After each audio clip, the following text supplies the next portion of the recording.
சமூக மீடியா சொந்தங்களுக்கு வணக்கம். இன்றைய நாளிலும் மற்றொரு உலக செய்திகளின் ஒரே பார்வையோடு இணைந்திருக்கின்றோம். அந்த வகையிலே மத்திய கிழக்கில் அமெரிக்கா, இஸ்ரேல் மற்றும் ஈரான் இடையே அதிகரித்து வரும் ராணுவ மோதல் உலகளாவிய அரசியல் மற்றும் பொருளாதார நிலையை தீவிரமாக பாதிக்கும் நிலையை உருவாக்கியுள்ளது. தொடர்ந்து நடைபெறும் தாக்குதல்கள், எதிர் தாக்குதல்கள், ஏவுகணை மற்றும் ட்ரோன் இடைமறிப்பு நடவடிக்கைகள் ஆகியவை வளைகுடா பிராந்தியத்தின் பாதுகாப்பு சூழ்நிலையை மிகவும் பதற்றமாக மாற்றியுள்ளன. உலகளாவிய எண்ணெய் விநியோகத்தின் முக்கிய வழித்தடமாக இருக்கும் ஹார்முஸ் ஜலசந்தி பகுதியில் உருவாகியுள்ள பதற்றம் ஈரான் விடுத்து அவசர எச்சரிக்கை சர்வதேச வர்த்தகம் மற்றும் எரிசக்தி சந்தைகளில் பெரும் தாக்கத்தை ஏற்படுத்தும் அபாயத்தை உருவாக்கியுள்ளது. இதேவேளை இந்த மோதலின் விளைவாக எண்ணெய் விலைகளில் ஏற்படக்கூடிய அதிர்ச்சியை கட்டுப்படுத்த சர்வதேச அமைப்புகள் அவசர நடவடிக்கைகளை எடுத்துள்ளன. அதே சமயம் கடல் வழி தாக்குதல்கள், எண்ணெய் கப்பல்கள் மீது நடத்தப்பட்ட தாக்குதல்கள், உச்சத்தை எட்டும் போரின் செலவு மற்றும் பிராந்திய நாடுகளில் அதிகரிக்கப்பட்டு பாதுகாப்பு நடவடிக்கைகள் ஆகியவை மத்திய கிழக்கில் பரவலான பிராந்திய போர் ஏற்படும் என்ற அச்சத்தை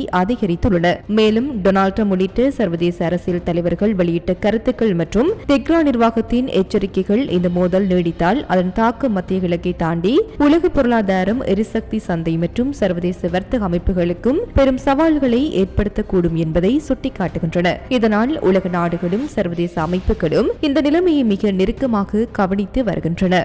ஸ்ரீ சக்திவேல் ஜோதிட ஆராய்ச்சி நிலையம். வேலை, தொழில், கல்வி வழிகாட்டுதல், அவசர ஜோதிட சேவை எல்லாம் ஒரே இடத்தில். ஸ்ரீ சக்திவேல் ஜோதிட ஆராய்ச்சி நிலையம். ஈரான் மீது அமெரிக்கா மற்றும் இஸ்ரேல் நடத்தி வரும் ராணுவ நடவடிக்கைகள் மத்திய கிழக்கில் பதற்றத்தை மேலும் தீவிரப்படுத்தியுள்ளன. இந்த மோதலால் உலகளாவிய எரிசக்தி விநியோகத்தில் ஏற்பட்ட இடையூறுகளுக்கு பதிலளிக்கும் வகையில் சர்வதேச எரிசக்தி நிறுவனம் சாதனை அளவில் 400 மில்லியன் பீப்பாய் கச்சா எண்ணெயை சந்தையில் வெளியிட ஒப்புக்கொண்டுள்ளது. இந்த நடவடிக்கை உலகளாவிய எண்ணெய் விலைகளில் ஏற்படக்கூடிய அதிர்ச்சியை கட்டுப்படுத்தும் முயற்சியாக கருதப்படுகின்றது.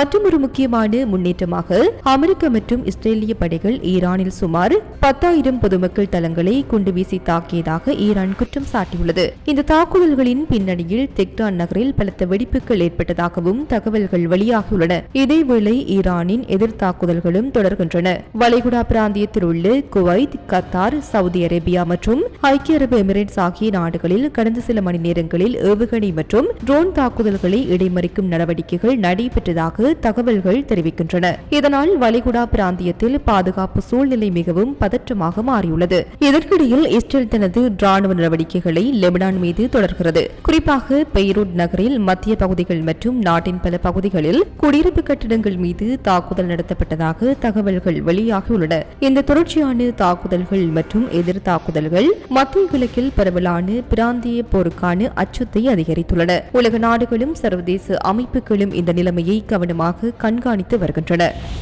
அமெரிக்காவுக்கும் ஈரானுக்கும் இடையிலான பதற்றம் மீண்டும் அதிகரித்து வரும் நிலையில் அமெரிக்க அதிபர் டொனால்ட் ட்ரம்ப் வெளியிட்ட கருத்து சர்வதேச அரசியல் வட்டாரங்களில் பெரும் கவனத்தை ஈர்த்துள்ளது. தொடர்ச்சியான ராணுவ மோதல்களில் ஈரான் தற்போது தோல்வியின் விளிம்பில் இருப்பதாக அவர் தெரிவித்துள்ளார். இந்த கருத்து மத்திய கிழக்கில் ஏற்கனவே பதற்றமான சூழ்நிலையை மேலும் தீவிரப்படுத்தியுள்ளதாக அரசியல் ஆய்வாளர்கள் கருதுகின்றனர். இதற்கு பதிலளித்து தெஹ்ரான் நிர்வாகம் இந்த மோதல் நீடித்தால் அது உலக பொருளாதாரத்திற்கே பெரும் ஆபத்தை உருவாக்கக்கூடும் என எச்சரித்துள்ளது. மத்திய கிழக்கில் தொடர்ச்சியாக நடைபெறும் ராணுவ மோதல்கள் உலகளாவிய எண்ணெய் சந்தை, சர்வதேச வர்த்தகம் மற்றும் பொருளாதார ஸ்திரத்தன்மை ஆகியவற்றில் கடுமையான தாக்கத்தை ஏற்படுத்தும் என்று ஈரான் அதிகாரிகள் தெரிவித்துள்ளனர். அமெரிக்கா மற்றும் ஈரான் இடையிலான பதற்றம் கடந்த சில காலமாக அதிகரித்து வருகின்றது. இரு நாடுகளும் ஒருவரையொருவர் குற்றம் சாட்டும் அறிக்கைகளை வெளியிட்டு வருகின்றனர். இந்த நிலைமை மத்திய கிழக்கு பிராந்தியத்தில் ஏற்கனவே நிலவும் பாதுகாப்பு சவால்களை மேலும் சிக்கலாக்கும் அபாயம் உள்ளது. இதனால் மத்திய கிழக்கில் பதற்றம் மேலும் அதிகரிக்க வாய்ப்புள்ளதாக சர்வதேச ஆய்வாளர்கள் எச்சரிக்கின்றனர். ஆய்வாளர்கள் கூறுவதன்படி இந்த மோதல் நீடித்தால் அதன் தாக்கம் மத்திய கிழக்கு மட்டுமல்லாமல் உலகளாவிய பொருளாதாரத்தையும் பாதிக்கக்கூடும். மத்திய கிழக்கு உலகின் முக்கியமான எண்ணெய் உற்பத்தி மையமாக இருப்பதால் அங்கு ஏற்படும் பதற்றம் உலக சந்தைகளில் எண்ணெய் விலையை அதிகரிக்க செய்யும். இதன் விளைவாக உலகளாவிய வர்த்தகம், போக்குவரத்து செலவுகள் மற்றும் பல நாடுகளின் பொருளாதார வளர்ச்சி பாதிக்கப்படலாம். மேலும் பெர்ஷியக் வளைகுடா வழியாக நடைபெறும் முக்கிய எண்ணெய் ஏற்றுமதி பாதை பாதைகள் பாதிக்கப்பட்டால் உலக பொருளாதாரத்தில் நிலைகுலைவு ஏற்படலாம் என்று நிபுணர்கள் எச்சரிக்கின்றனர். இந்த சூழ்நிலையில் மத்திய கிழக்கில் நடைபெறும் நிகழ்வுகளை உலக நாடுகளும் பொருளாதார ஆய்வாளர்களும் நெருக்கமாக கவனித்து வருகின்றனர். மொத்தத்தில் அமெரிக்கா ஈரான் இடையிலான பதற்றம் தற்போது ஒரு முக்கிய சர்வதேச பிரச்சனையாக மாறியுள்ளது. டொனால்ட் ட்ரம்ப் வெளியிட்ட கருத்தும் அதற்கு பதிலாக தெஹ்ரான் வெளியிட்ட எச்சரிக்கையும் உலக அரசியல் மற்றும் பொருளாதாரத்தில் ஏற்படக்கூடிய விளைவுகள் குறித்து புதிய விவாதத்தை தூண்டியுள்ளது. ஈரான், அமெரிக்கா மற்றும் இஸ்ரேல் இடையே பதற்றம் அதிகரித்துள்ள நிலையில் ஹார்முஸ் ஜலசந்தி வழியாக செல்லும் கப்பல்களுக்கு புதிய எச்சரிக்கையை ஈரான் விடுத்துள்ளது.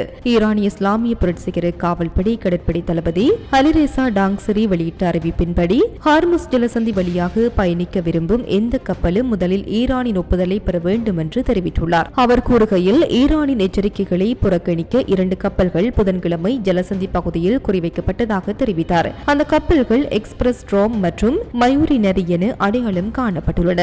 சமூக வலைத்தளமான எக்ஸில் வெளியிட்ட பதிவில் அலிரேசா டாங்ஸரி கூறுகையில், ஹார்முஸ் ஜலசந்தி வழியாக கப்பல்கள் பாதுகாப்பாக செல்ல முடியுமா? அதை எக்ஸ்பிரஸ் ரோம் மற்றும் மயூரி நரி கப்பல்களின் குழுவினரிடையே கேட்க வேண்டும். அவர்கள் எச்சரிக்கைகளை புறக்கணித்து வெறும் வாக்குறுதிகளை நம்பி ஜலசந்தியை கடக்க முயன்றனர். ஆனால் இறுதியில் பிடிபட்டனர். இனிமேல் கடந்து செல்ல விரும்பும் எந்த கப்பல்களும் ஈரானிடம் அனுமதி பெற வேண்டும். உலகளாவிய எண்ணெய் மற்றும் வர்த்தக போக்குவரத்திற்கான முக்கிய கடல்வழி தடமான ஹார்முஸ் ஜலசந்தி பகுதியில் இந்த எச்சரிக்கை வெளியிடப்பட்டுள்ளதால் சர்வதேச வர்த்தகத்திற்கும் எரிசக்தி விநியோகத்திற்கும் பெரிய தாக்கம் ஏற்படும் என ஆய்வாளர்கள் எச்சரிக்கின்றனர். இந்த அறிவிப்பு மத்திய கிழக்கில் ஏற்கனவே அதிகரித்து வரும் போர் பதற்றத்தை மேலும் தீவிரப்படுத்தும் என்ற அச்சத்தையும் உருவாக்கியுள்ளது. அமெரிக்கா ஈரான் இடையிலான பதற்றம் அதிகரித்து வரும் நிலையில் இந்தியாவை நோக்கி சென்று ஒரு சரக்கு கப்பல் மீது தாக்குதல் நடத்தப்பட்டதாக தகவல்கள் வெளியாகியுள்ளன. தாய்லாந்தை சேர்ந்த சரக்கு கப்பலான மயூரி நரி இந்தியாவை நோக்கி பயணித்துக் கொண்டிருந்த போது ஹார்முஸ் ஜலசந்தி பகுதியில் தாக்கப்பட்டதாக கூறப்படுகின்றது. இந்த சம்பவம் ஈரான், அமெரிக்கா மற்றும் இஸ்ரேல் இடையே நடைபெற்று வரும் மோதலின் பின்னணியில் நிகழ்ந்துள்ளது. இதனால் மத்திய கிழக்கு பகுதியில் பாதுகாப்பு சூழ்நிலை மேலும் பதற்றம் அடைந்துள்ளதாக சர்வதேச ஆய்வாளர்கள் தெரிவித்துள்ளனர். இந்த தாக்குதல் புதுடெல்லி கடுமையாக கண்டித்துள்ளது. இந்தியாவை நோக்கி பயணித்துக் கொண்டிருந்த கப்பல் மீது நடத்தப்பட்ட தாக்குதல் குறித்து இந்திய அதிகாரிகள் கவலை வெளியிட்டு சம்பவத்தின் முழு விவரங்களையும் ஆராய்ந்து வருவதாக தெரிவித்துள்ளனர். ஹார்முஸ் ஜலசந்தி உலகின் மிக முக்கியமான கடல்வழி தடங்களில் ஒன்றாக கருதப்படுகின்றது. உலகளாவிய எண்ணெய் மற்றும் எரிசக்தி விநியோகத்தின் பெரும் பகுதி இந்த கடல் வழியே நடைபெறுகின்றது. மேலும் சர்வதேச வர்த்தக கப்பல்களின் முக்கியமான போக்குவரத்து பாதையாகவும் இது விளங்குகின்றது. இதனால் இந்த பகுதியில் நடைபெறும் எந்தவொரு தாக்குதல்களும் உலகளாவிய வர்த்தகத்தையும் எரிசக்தி விநியோகத்தையும் பாதிக்கும் அபாயம் இருப்பதாக நிபுணர்கள் எச்சரிக்கின்றனர். குறிப்பாக மத்திய கிழக்கில் நடைபெறும் மோதல்கள் நீடித்தால் உலகளாவிய எண்ணெய் விலைகள் உயர்வதற்கும் சர்வதேச வர்த்தகத்தில் சிக்கல்கள் ஏற்படுவதற்கும் வாய்ப்பு இருப்பதாகவும் கூறப்படுகின்றது. மத்திய கிழக்கில் அதிகரித்து வரும் பதற்றம் காரணமாக உலகின் முக்கியமான கடல் வழித்தடங்களில் பாதுகாப்பு ஏற்பாடுகள் மேலும் வலுப்படுத்தலாம் என எதிர்பார்க்கப்படுகின்றது. ஈராக் எல்லைக்கு உட்பட்டு கடல் பகுதியில் நங்கூரமிடப்பட்டிருந்த 2 வெளிநாட்டு எண்ணெய் கப்பல்கள் மீது நடத்தப்பட்ட தாக்குதலில் ஒருவர் உயிரிழந்துள்ளார். இத்தாக்குதலுக்கு ஈரான் உத்தியோகபூர்வமாக பொறுப்பேற்றுள்ளது. தாக்குதலுக்கு உள்ளாகி தீப்பற்றி எறிந்த கப்பலில் இருந்து 38 ஊழியர்கள் பாதுகாப்பாக மீட்கப்பட்டுள்ளதாக ஈராக் துறைமுக நிறுவனத்தின் தலைவர் உறுதிப்படுத்தியுள்ளார். பாரசீக வளைகுடா பகுதியில் நங்கூரமிடப்பட்டிருந்த செப்ரோஸ் மற்றும் சேப்சியா விஷ்ணு ஆகிய 2 கப்பல்களே இவ்வாறு தாக்குதலுக்கு உள்ளாகியுள்ளன. இதில் சேப்சியா விஷ்ணு கப்பலானது அமெரிக்காவை தளமாக கொண்ட நிறுவனத்திற்கு சொந்தமானதாகும். இந்த தாக்குதலை தாங்களே நடத்தியதாக ஈரானின் அரசு ஊடகமான IRIB செய்தி வெளியிட்டுள்ளது. நெருக்கடியில் இயங்கும் ட்ரோன் மூலம் பாரசீக வளைகுடாவில் 2 எண்ணெய் கப்பல்கள் தகர்த்தப்பட்டன என ஈரான் தெரிவித்துள்ளது. எனினும் வெடிப்பொருட்கள் நிரப்பப்பட்ட ஈரானிய படகு ஒன்று கப்பல்கள் மீது மோதியிருக்கலாம் என ஈராக் பாதுகாப்பு தரப்பினர் சந்தேகம் வெளியிட்டுள்ளனர். தாக்குதலை அடுத்து எண்ணெய் கசிவு காரணமாக கடல் முழுவதும் தீ பரவியிருப்பது உறுதி செய்யப்பட்டுள்ளது. மேலும் கப்பலில் இருந்து கசிந்த எண்ணெய் காரணமாக கடல் முழுவதும் தீ பரவி வருவதாக உறுதிப்படுத்தப்பட்ட தகவல்கள் தெரிவிக்கின்றன. இச்சம்பவத்தை தொடர்ந்து பாதுகாப்பு கருதி எண்ணெய் துறைமுகங்களின் செயற்பாடுகள் அனைத்தும் தற்காலிகமாக நிறுத்தப்பட்டுள்ளன. இந்த தாக்குதலானது ஈராக்கின் இறையாண்மையை மீறும் ஒரு செயல் என ஈராக் ராணுவ தளபதி லெப்டினன்ட் ஜெனரல் சாத்மான் தெரிவித்துள்ளார். இதற்கு எதிராக சர்வதேச மட்டத்தில் சட்டப்பூர்வ நடவடிக்கைகள் எடுக்கப்படும் என்றும் அவர் எச்சரிக்கை விடுத்துள்ளார். அமெரிக்கா மற்றும் ஈரான் இடையே நடைபெற்று வரும் ராணுவ நடவடிக்கைகளுக்கு முதல் 6 நாட்களிலேயே குறைந்தது 11.3 பில்லியன் அமெரிக்க டாலர்கள் செலவாகியுள்ளதாக அமெரிக்க அதிகாரிகள் தெரிவித்துள்ளனர். குறித்த தகவல்களை பென்டகன் அதிகாரிகள் செனட்டர்கள் குழுவிடம் தெரிவித்ததாக இந்த மாநாட்டை நன்கு அறிந்து 3 பேர் ABC நியூஸிடம் தெரிவித்துள்ளனர். இந்த செலவு மதிப்பீட்டை முதலில் நியூயார்க் டைம்ஸ் வெளியிட்டுள்ளது. இந்த விளக்கத்தை அமெரிக்க செனட் பாதுகாப்பு ஒதுக்கீட்டு குழு உறுப்பினர்கள் பெற்றதாக தகவல்கள் தெரிவிக்கின்றன. அந்த குழுவின் உயர்மட்ட ஜனநாயக கட்சியை சேர்ந்த செனட்டர் கிறிஸ் கூன் செய்தியாளர்களிடம் பேசிய போது அவர் பொதுவாக வெளியிட்டு 11.3 பில்லியன் டாலர் மதிப்பீடு தோராயமாக துல்லியமானது என கூறினார். மேலும் அவர் கூறுகையில் தற்போதைய மொத்த செயல்பாட்டு செலவு இந்த எண்ணிக்கையை விட அதிகமாக இருக்கக்கூடும் என்றும் தெரிவித்தார். குறிப்பாக ராணுவ கட்டமைப்புகள், தளவாட வசதிகள் மற்றும் பிற மறைமுக செலவுகள் இதில் முழுமையாக சேர்க்கப்படவில்லை என்றும் அவர் சுட்டிக்காட்டினார். ஒரு நாளுக்கான செலவு நிரந்தரமாக இல்லாவிட்டாலும் சராசரியாக ஒரு நாளுக்கு 1.5 பில்லியன் டாலர்களுக்கும் அதிகமாக இருக்கலாம் என்று கருதுவது நியாயமான மதிப்பீடாக இருக்கும் எனவும் கிறிஸ் கூன் குறிப்பிட்டார். இதுவரை ஈரானில் நடைபெறும் நடவடிக்கைகளுக்காக பயன்படுத்தப்பட்ட நிதி அமெரிக்க காங்கிரஸால் முன்பே ஒதுக்கப்பட்டிருந்த பென்டகன் நிதியிலிருந்து எடுக்கப்பட்டுள்ளது.